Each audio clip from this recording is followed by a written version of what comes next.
A Russian military map has been leaked. For the first time, we can see what information Russia's Ministry of Defense has about the front. It's incredible how far off they are. More on that in the report, May 28, 2026. We are in the 5th year and on day 95 since the start of the full-scale invasion. Welcome to the Situation Report. In today's report, we will take a look at a very interesting situation map. We will take a look at how things are going along the road of life, or as I now call it, the road of death. And what we will also look at, of course, are some visions for the future, because Zelensky has announced something very interesting. The road of life here in the south of Ukraine actually runs between the Russian mainland, via Mariupol, Berdyansk, and Melitopol, which are marked here in red. These are the routes currently under heavy attack. The routes under moderate attack are marked in orange. And what is happening here? Well, it's becoming more and more disastrous for the Russians, because what's happening here is a logistical nightmare. It wouldn't be fair to explain everything in detail to the new viewers, while the regular viewers already know exactly what the situation is on the ground from the previous reports. Just watch the last 4 or 5 situation reports and you'll be up to date again. And above all, don't forget to subscribe so you don't miss any of the daily situation reports. But to sum it up briefly, Russia relies on a land supply route in the south of Ukraine, which the Ukrainians are currently dominating with drones. In addition, they announced that they would break the Russians' logistical backbone. We saw this report yesterday. Here we are seeing the beginnings of that. In the past few days, we've only been able to see burning vehicles on the side of the road. And of course, today it's more of the same. Here, the road was blocked by a fire, and now the traffic is even partially at a standstill. This is very advantageous for the Ukrainians at this distance because first, the logistics also come to a halt, and second, the vehicles become even easier targets, as they are very exposed here due to the drone threat. So what do you do if your superior, whether it's a military officer or a civilian transport manager, forces employees or soldiers to drive down an obvious road to their deaths? Well, of course, the Ministry of Defense does not issue any recommendations. Otherwise, they would be publicly admitting, first of all, that they are unable to adequately protect the road that is more than 100 kilometers from the front line. And what they would also be admitting is that the Ukrainians are becoming a serious threat to Russian vehicles here. So we can spare ourselves the answer from the Ministry of Defense because there won't be one.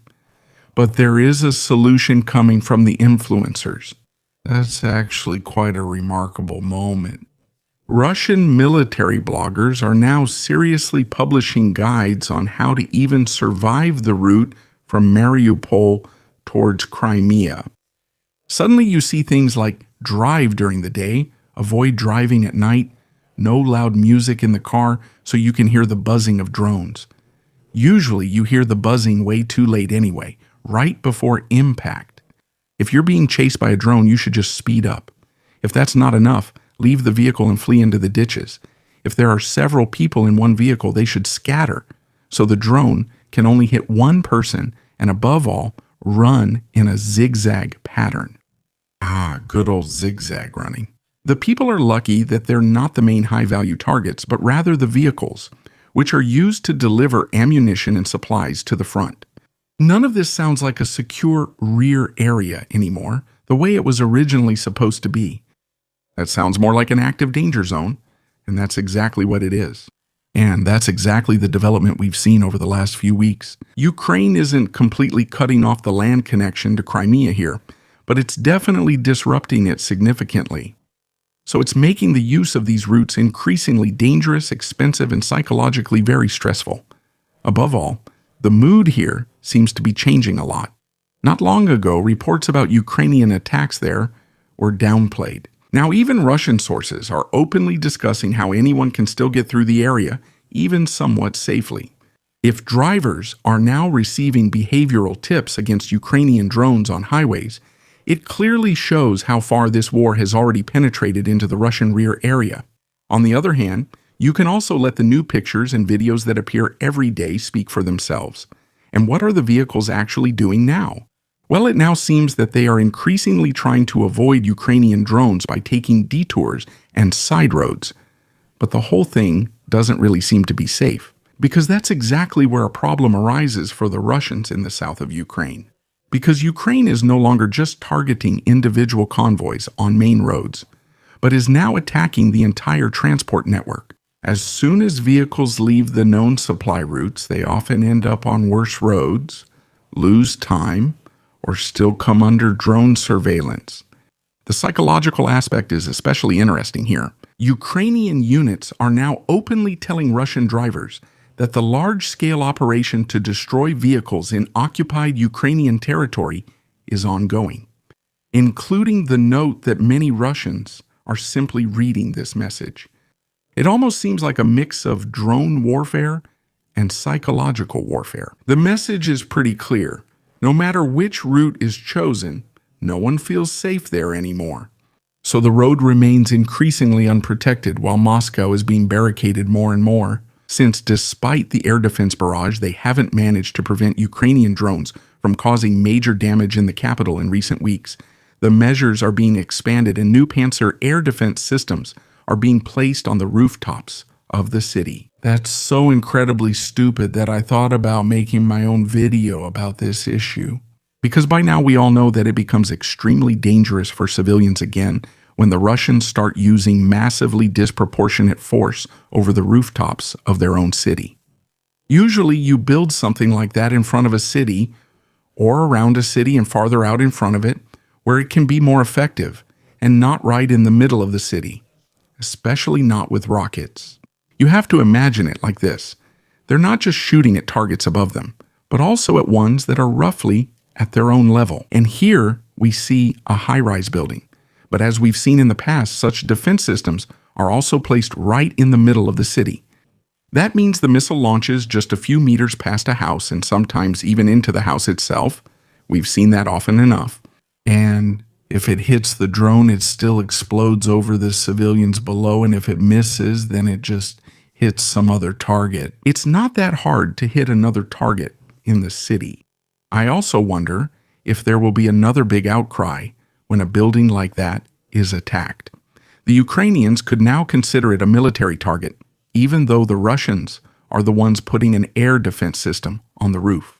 Because the moment air defense systems are positioned on or next to civilian infrastructure, the line between them becomes very blurred. Most likely, in the next drone attack, another air defense system will accidentally fire on its own citizens, upsetting Russia. Zelensky said that the first Swedish Gripens for Ukraine are already being equipped with Meteor long-range missiles. The Meteor is currently considered one of the most dangerous air-to-air missiles in Europe and can engage targets at distances of up to 200 kilometers. For comparison, if a Gripen were to take off over the Dnipro area, the missile could theoretically still reach targets far beyond the occupied territories. And that's exactly what creates a pretty interesting combination for Ukraine. The Gripen would mainly serve here to keep the Russian Air Force much farther away from the front. Especially the Su-34 and other Russian jets can no longer use their glide bombs as freely from a safe distance as before. This in turn opens up opportunities for other Ukrainian systems.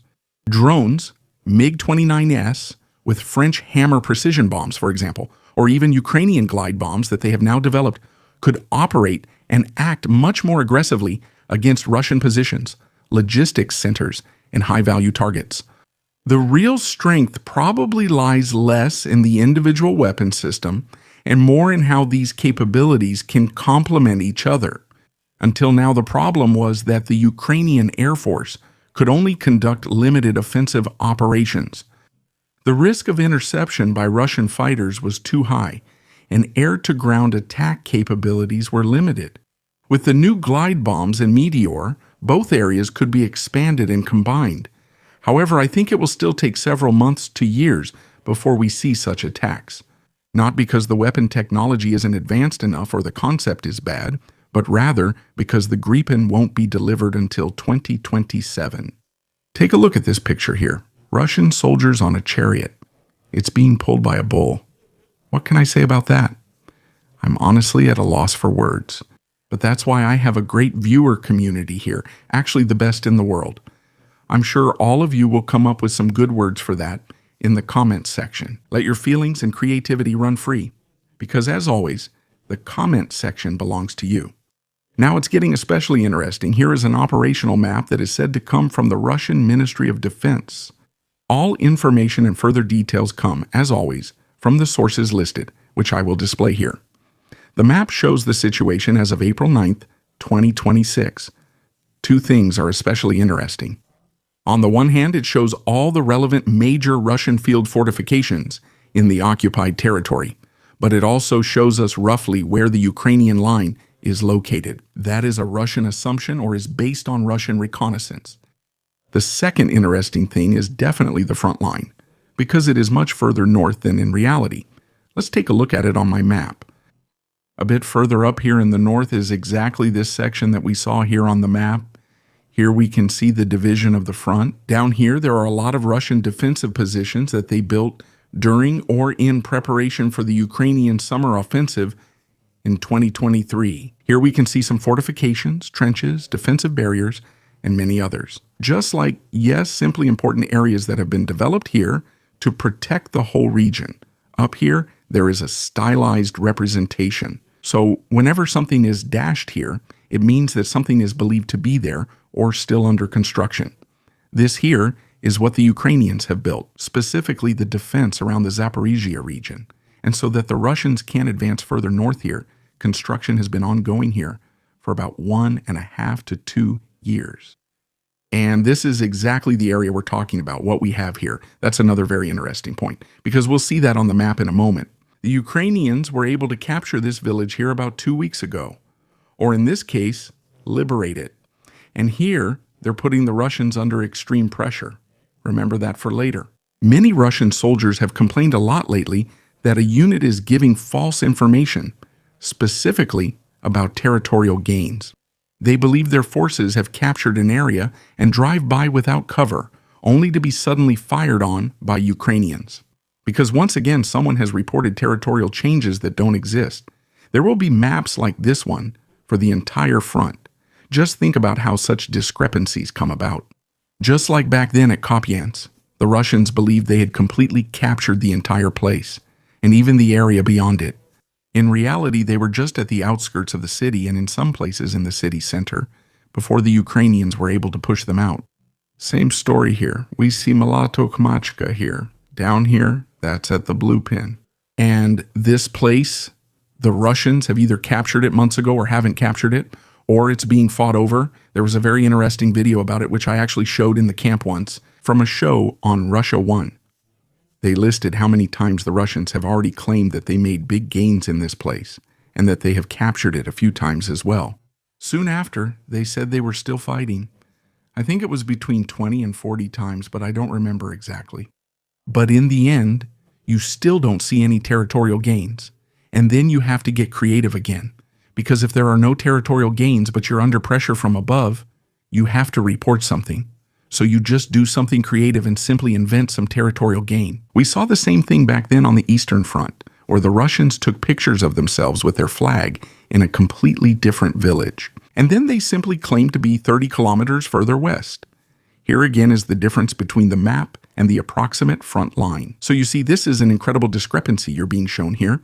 And with that, I would like to thank all subscribers, channel members, and the AL Gel crew. Thanks to Lieutenant Colonel Relie, Scylla, Dietrich, Freddie, and Mayrufer. Please subscribe, like, and comment. See you in the next situation report.